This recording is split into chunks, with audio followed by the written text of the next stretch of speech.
काश मुझे ये चीज़ किसी ने पहले बता दी होती कि B12 जो है वो आपकी डायबिटीज़ को कम करने के लिए बहुत ही एक इम्पॉर्टेंट विटामिन है। जब तक आपकी बॉडी में B12 अच्छे ढंग से नहीं रहेगा, डायबिटीज़ कुछ भी कर ले या इंसुलिन कितना भी बढ़ा ले, डायबिटीज़ ख़त्म नहीं होती। तो इस वीडियो में मैं आपको बताने वाला हूँ कि किस तरह से B12 आपको बहुत इम्पॉर्टेंट इंग्रेडिएंट है आपकी डायबिटीज़ को रिवर्स करने के लिए। सबसे इम्पॉर्टेंट चीज़ आपको यहाँ पे अभी देखना है। देखिए, जो B12 है वो नॉर्मली आपकी जो एब्जॉर्ब होती है वो है आपकी यहाँ पर, आपके इलियम पर। ये आपके स्मॉल इंटेस्टाइन है और आपके स्मॉल इंटेस्टाइन के अंदर इलियम पर आके वो एब्जॉर्ब होती है। पर यहाँ पर आपका जब B12 आता है तो वहाँ पर उसको एब्जॉर्ब करने के लिए आपके बड़ी इंटेस्टाइन यानी आपकी बड़ी आंत से एक बहुत ही इंपॉर्टेंट फैक्टर निकलता है जिसे हम कहते हैं इंट्रिंसिक फैक्टर।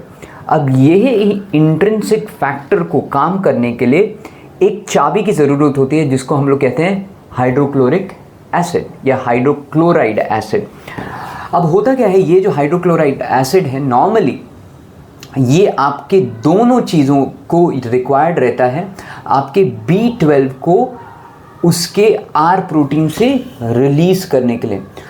तो जब तक आपका R प्रोटीन B12 को रिलीज़ नहीं करता है ये दो चाबियों की मदद से, तब तक आपका B12 आपके सिस्टम में आता ही नहीं है और आपने कितना भी ले लिया तो भी वो एब्जॉर्ब होता नहीं है, जिसकी वजह से आपकी डायबिटीज़ हमेशा बढ़ी हुई रहती है। तो अब आपको करना क्या है, सबसे पहले तो ये आप समझ लें कि आपके रॉन्ग जो फूड है जहाँ से आपको बताया जाता है कि B12 आपको मिलता है वो है दूध, मीट या कोई भी एनिमल प्रोडक्ट्स या दूध के बाई प्रोडक्ट्स। तो वो सबसे गलत चीज़ है क्योंकि उसके अंदर B12 होता ही नहीं है। अगर होता भी है तो बहुत कम मात्रा में होता है और वो भी बायो अवेलेबल नहीं होता। तो सबसे पहली चीज़ है, आपका जो राइट सोर्स है आपका B12 का वो है आपको सप्लीमेंटेशन करना ही पड़ता है उसका। उसी के साथ आपको याद रखना है, जब आपका B12 आपके बॉडी के अंदर कम से कम 200 से कम रहेगा तो वो हमेशा आपकी बॉडी में डेफिशिएंसी बढ़नी रहेगी। तो आपको हमेशा करना क्या है, वो 200 से 1000 के बीच में होना चाहिए और स्पेसिफिकली डायबिटिक्स के लिए ये 500 एंड अबाव ऊपर होना चाहिए आपके ब्लड वर्क के ऊपर।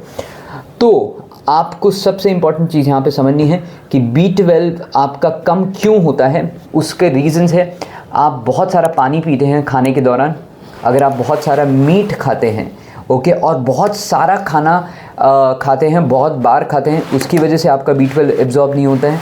मीट, अलग अलग मीट खाने की वजह से, फाइबर आपकी बॉडी में कम होने की वजह से, बहुत ज़्यादा मात्रा में जब आप ऑयल रहता है आपके खाने में तब B12 एब्जॉर्ब नहीं होता है, या मिल्क के प्रोडक्ट्स लेने में। तो B12 की डेफिशिएंसी से केवल आपकी डायबिटीज़ ही नहीं होती है, B12 की डेफिशिएंसी से आपकी IBS इरिटेबल बाउल सिंड्रोम होता है, कोलाइटिस होता है, अल्सराइटिव कोलाइटिस होता है, क्रोन्स की डिजीज़, ये सारी हमारी आंतों के, बड़ी आंतों के स्टमक के इश्यूज़ होते हैं जो राइज देता है आपकी अल्टीमेटली डायबिटीज़ को।